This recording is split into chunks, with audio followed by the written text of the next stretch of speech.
All right, guys. We should be live and up and running now. Screen looks a little bit different. I'm wondering if something's wrong. Let me know if we're screen sharing when this starts here in a second. Yes, we are. Okay, perfect. So, guys, it's Sunday, classic Sunday. We'll do members only for everybody. We'll make it quick today. As far as weather goes, Cincinnati, New York might be a bit of an issue, but it seems worse for pitching than hitting in this one. And I don't really care about Stroman or Gutierrez. It's not a big deal. And then I think Atlanta gets some love, and they probably should. And it's nice hitting weather there. Hot, winds blowing out to left a little bit. So there is that. And then Cleveland, Chicago is nice hitting weather as well. For sure. I got no problem just crossing off the Cincy Mets game, even though you don't need to, but you're going to have to cross off some spots. Just real quick, side note, I was meaning to message you about this, so I want to say this while I'm thinking about it. Yesterday when we made that video and we just started talking about, just the current events of sports, that got me so amped up. I knew I missed making videos with you before that, but that just, really cemented it. Yeah, it gives you an opportunity to talk as opposed to just talk to yourself. Yeah, for sure. It's just I feel like we could have gone for 5 hours yesterday. Probably. So we won't do that to you guys today, though. We know it's Sunday. Everybody's got stuff to do. You got to write. I got to take a rare day off to be a little lazy, and I'm sure most of you guys want to get your lineup set. As far as pitching goes today, looks like Jordan Montgomery's coming in as the chalk pitcher of the day. He's been good. Miami, nice ballpark and everything like that. So he's going to be pretty popular today at this price tag. I imagine he'll be popular. When I looked at this slate, there really was no pitching that stood out. So, Montgomery, Barrios is a guy I'm looking hard at here. I mean, making his first start. I haven't used Barrios a ton, and I do think, you made this point to me since we started working together. People love the shiny new toys. And I think Barrios is going to get a little extra love because of that. For instance, a couple of days ago after Starling Marte got traded, Oakland was unowned. Cano was 5%, but Marte was 18%. No doubt about it. I could see Barrios getting some love. That makes a lot of sense to me. Even just starting at top, what are your thoughts on Chuck Morton today? I like the upside in this spot. Obviously, you kind of liked the idea of using the Atlanta pitcher yesterday. And Morton's, obviously, his season has gotten better and better as it's gone by. Milwaukee's pretty strikeout heavy. I don't think he's a must, but I think he's, wildly a smart play today. Yeah, he's definitely in play. He's expensive, so he is. I don't really want to pay that price tag for him, but then I look at the other options, and he's definitely in play. You know who I like? And yeah, I like him too. I like Wainwright a lot. There's two things we know about Adam Wainwright. Better at home. The numbers bear that out for I don't know, it feels like the 30th season in a row. Better in day games. You get Minnesota, having traded off all their best players for the most part. I'm sure Donaldson will probably miss again today. I have a lot of interest in Wainwright, and I don't think he gets a ton of love here either. Same. Give me Wainwright and Barrios, and I can kind of just move on personally. Yeah. So Morton, Wainwright, Barrios, Montgomery. Those were the guys I was looking at. And I don't hate Kyle Gibson. I just don't. He's not a big strikeout pitcher. He's definitely come back to earth, and Pittsburgh doesn't strike out a ton. So it's just not much of an upside play. No, it's not. He is affordable, though. So I'll give that about Gibson. And as we talked about a lot, he's having a really good year. I was looking at Gibson and Marco Gonzalez a little bit. Okay, I'm going to get real bold with you, actually, and say that I think you got to be ballsy as hell to do this. But Brad Keller's been impressive over his last 4 starts. This guy had an awful start to the year. We know it's a tough matchup with Toronto. However, we know Toronto is one of those weird teams that gets up for really good pitching. And then sometimes you throw in a mediocre guy like this, and they just don't have it that day. I'm sure he'll get very little love. He's only 6,100. He's coming off 4 straight really good DFS starts. If he got some balls today, I'm sure he comes in well under 10%. I agree. I'm going to flip this on you, though, and say that it could easily be one of those Toronto days we talk about. Every day could be a Toronto day. Talking me into Toronto is super easy to do. Well, another one where they're not going to get any love either because they're so expensive. They are super expensive. I was looking at them this morning as I was kind of breaking down this matchup, and I'm like, I just can't do it today. They're too pricey for me. I don't like them enough to do it, but I'm sure a lot of other people will feel the same way. Yes, a lot of other people are going to feel the same way. I'm kind of with you. So an interesting point. And yeah, it sucks because I'm with you on Keller, but it's usually I want to pay down to use the Blue Jays, Fair point. Absolutely. And that does not work in this scenario. A lot of people, though, are going to pay up and use offense from Detroit against Baltimore. So just being different today. So if you went Brad Keller and Marco Gonzalez, and then loaded up on high-priced guys otherwhere, or you went Marco and Gibson and then loaded up on Toronto, you're going to be naturally different that way. I'll just say this, and it's not obviously not going to work out like this all the time, but we did a video a couple days ago. Whatever. Slate was like Logan Gilbert and I can't even remember if we did this one together. Either way, I liked Lance Lynn a lot. I liked Logan Gilbert a lot. The guy that outscored both of them, Matt Harvey.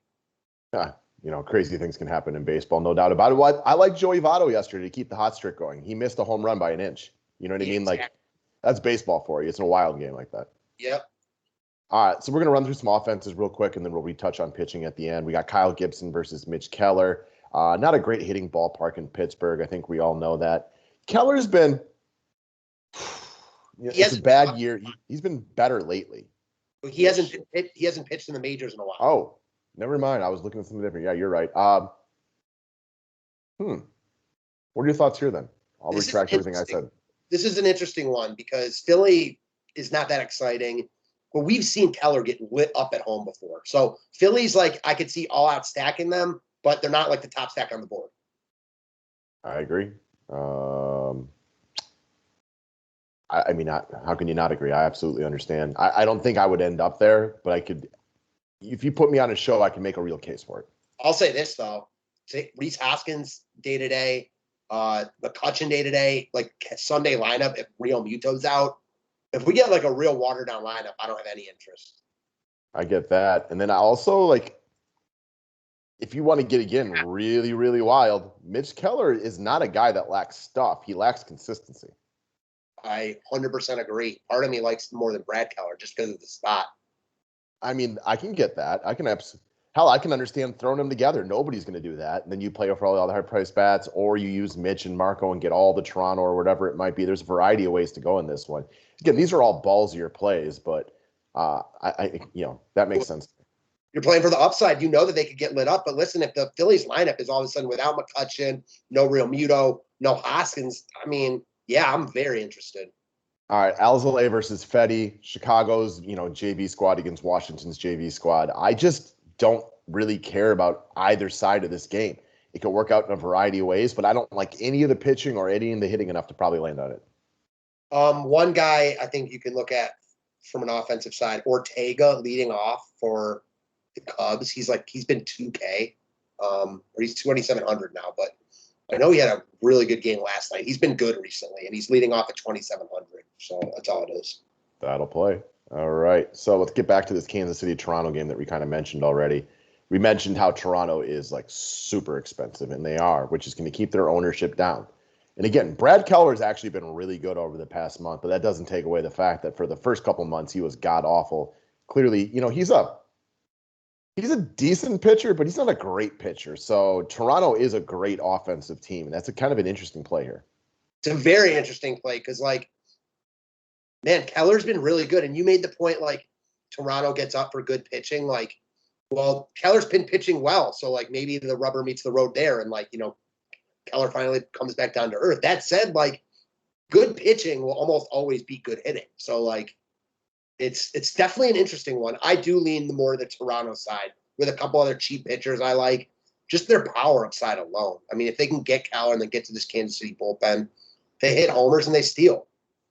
Right. I mean, no doubt about it. They have one of the best DFS offenses in the game. So we talk about them on a daily basis for that reason. Yeah, I actually think, man, they might be a little bit. If I was ranking, I'd have them 1, San Diego 2. All right, I can get on board with that. All right, next up, Alcantara versus Jordan Montgomery. Sounds like you're not really interested in Montgomery, but again, at that price tag in this matchup, he does make plenty of sense if you want to end up right there. He's been solid lately and everything like that. I think you can feel pretty good about getting his season average, if not a little bit more. Agreed.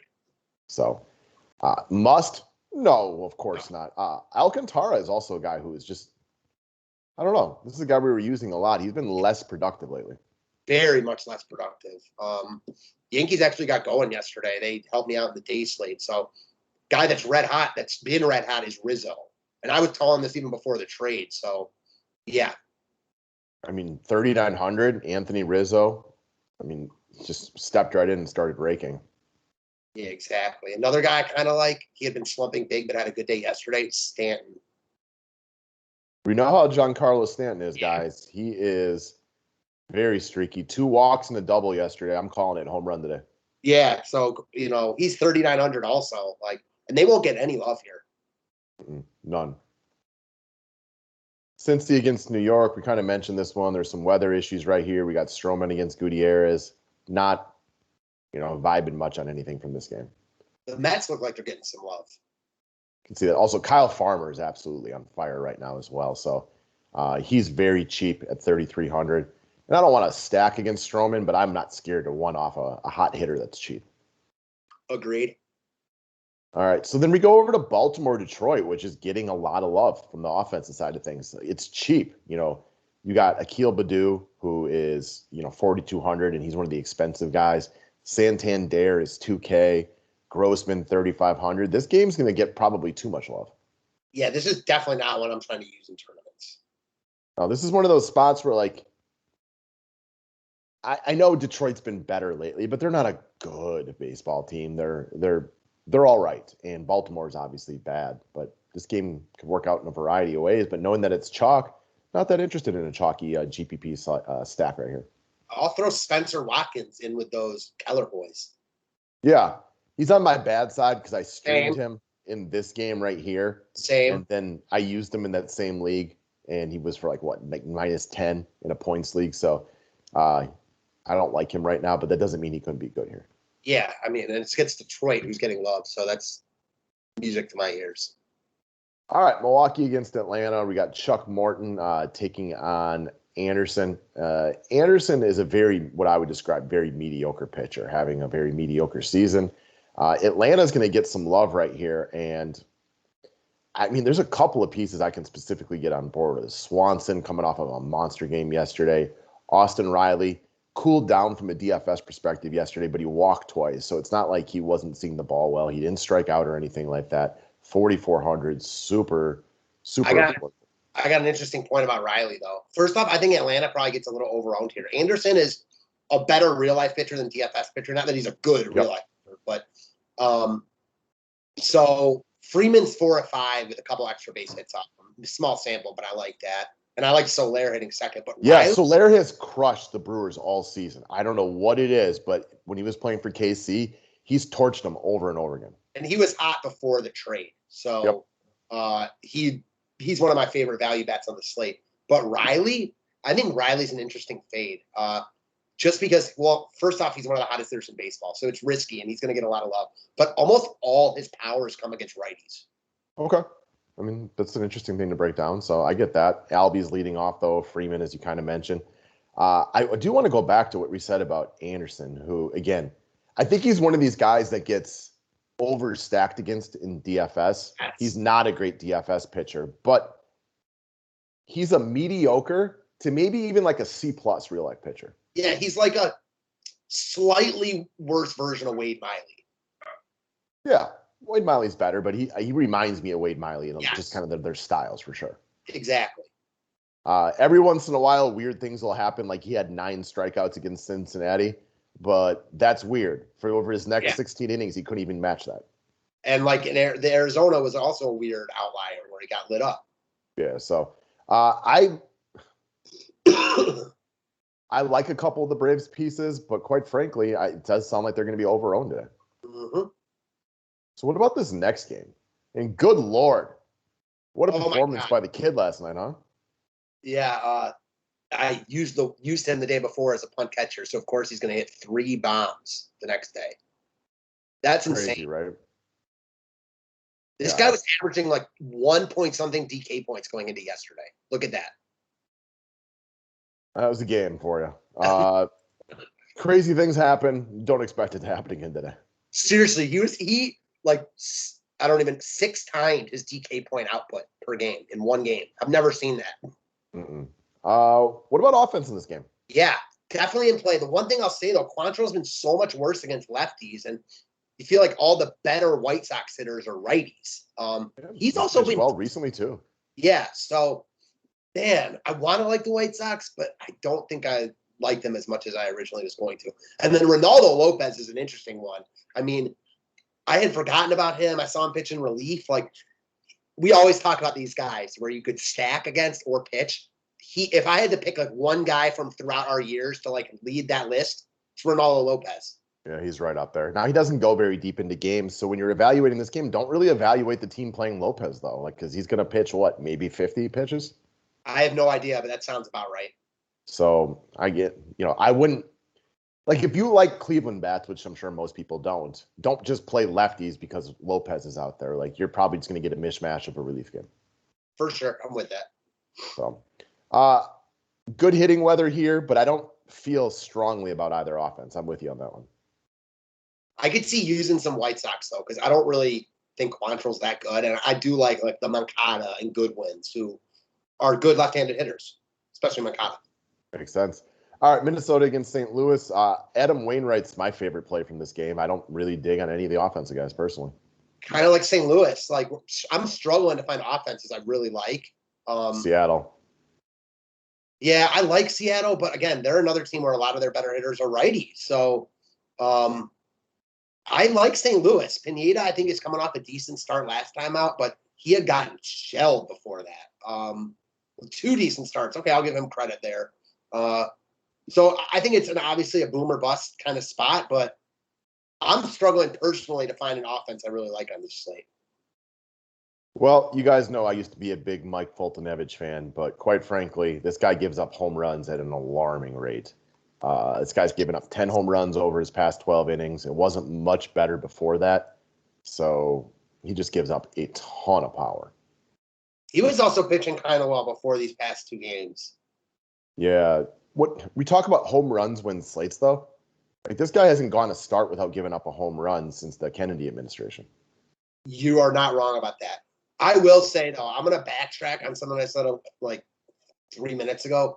I completely understand why Atlanta's going to get love here, because I look at this slate and, like, yeah, Brett Anderson's not a guy like that I look at. I'm like, I need to target against him, but I also don't mind it.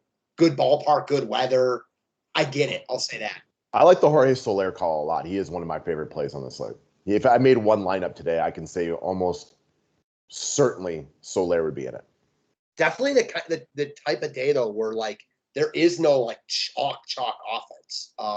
Because there's no really good offense in a great spot, right? Like, the only one that there is Toronto, and they're hella expensive.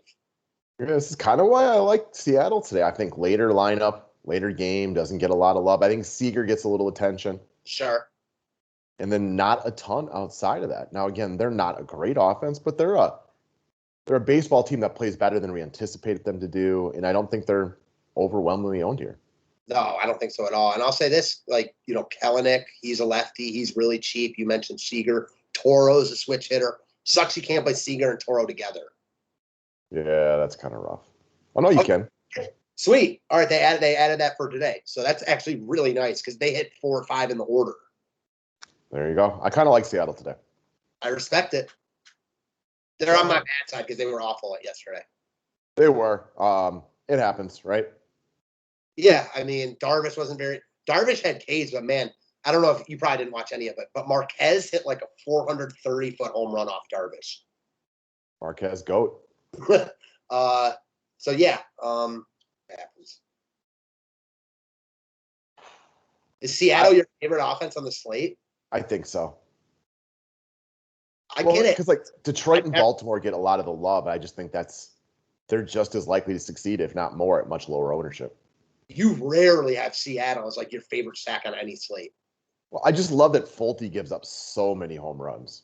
Well, I think that also goes to show you like what kind of slate it is. Like I said, you are either really going to have to pick a kind of bad team in a really good spot like Seattle, or a potentially really good team like, I don't know, put Toronto aside because they're different, but like the Yankees have a ton of power, but they're in Miami against Alcantara. So it's like their likelihood isn't really that high. It's an interesting slate in that regard. Then the other bold call would be that I don't expect the Brewers to light up Charlie Morton, but if you can make him work, they're like unowned today. I was really thinking about the Brewers, like big time. They've had a lot of good offensive games, in recent memory. They struggled a little bit to start the year, no doubt about it.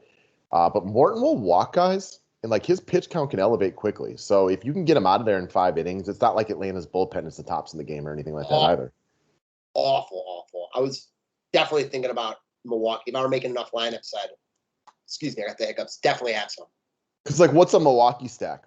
3% today? Something like that. And I'll say this. We talk about these teams that are going to be over-owned. I think Milwaukee's under-owned. Not saying they have a really high chance of being a top stack, but like you said, they're going to be what, like 2-3%? I think they have like a 6-7% chance of being a top stack. Sure. Like Rowdy Tellez can hit for good power. He's been pretty good since coming over to Milwaukee. We know Colton Wong's a good hitter who can steal bases and hit for power. Now you throw Escobar in the mix. Urias has a little pop. Adames has been fantastic. Kane, Brad. I mean, they got guys who can steal and hit for power, and they're going to be super, super low owned. So in one lineup, no way do I go there. But for you multiple lineup setters, this is the team that's going to get no love today. Yeah, their lineup actually came out already too, with no Wong. Taylor leading off. Well, he's super cheap at hitting leadoff, and it's another guy with power and with speed. He's good. Yeah. I know that this feels weird to say, but he has outplayed Christian Yelich this year by a decent amount. Why? My question is, Yelich still averages like 1.5 DK points more. Why? I think Taylor has a lot of games where he's been a pinch hitter. Okay, that makes a lot of sense. And that in the DK score, he comes in for one at bat. Because the 6 points that he's averaging seems so low for when he's played. Yeah, he's got a ton of. I would be, if I just had to guess, 10 to 15 games this year where he's coming in for one at bat. And Yelich probably has one of those. I will say it is like we talked that Yelich, how down he is. He's still averaging like the same amount of DK points as Avisel Garcia. Now, that's not like a high bar, but like he's not like a total scrub. No, he runs a little too, which always helps, right? Yeah, I mean, what's Cody Bellinger averaging? Like less than that, I would imagine. Not on this. Yeah. That's so wild to think that it was just, we're like legit 2 calendar years away from those two guys like battling it out the MVP and looking like, outside of Mike Trout, the number 2 and number 3 hitters in baseball this year. Holy cow. I mean, those guys don't even crack the top 100. If you talk about, you ask a fan or a GM or whatever to their top 20 players, do you think Yelich and Bellinger belong in that? Oh, man. It's tough. Like,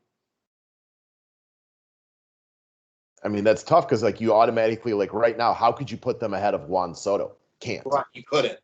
Right? Like, you got your Tatisas, Acuñas, Mike Trout, Ohtani, Vlad. I mean, Altuve. That would be an interesting discussion. It's especially because, like, it's also there's so many young talent that's really good right away. You didn't used to see that as much. Oh, that's for sure true. All right, guys, we're going to hang up, though, so you can get on with your day. Appreciate you all watching, and we'll see you guys again soon. Thanks, guys.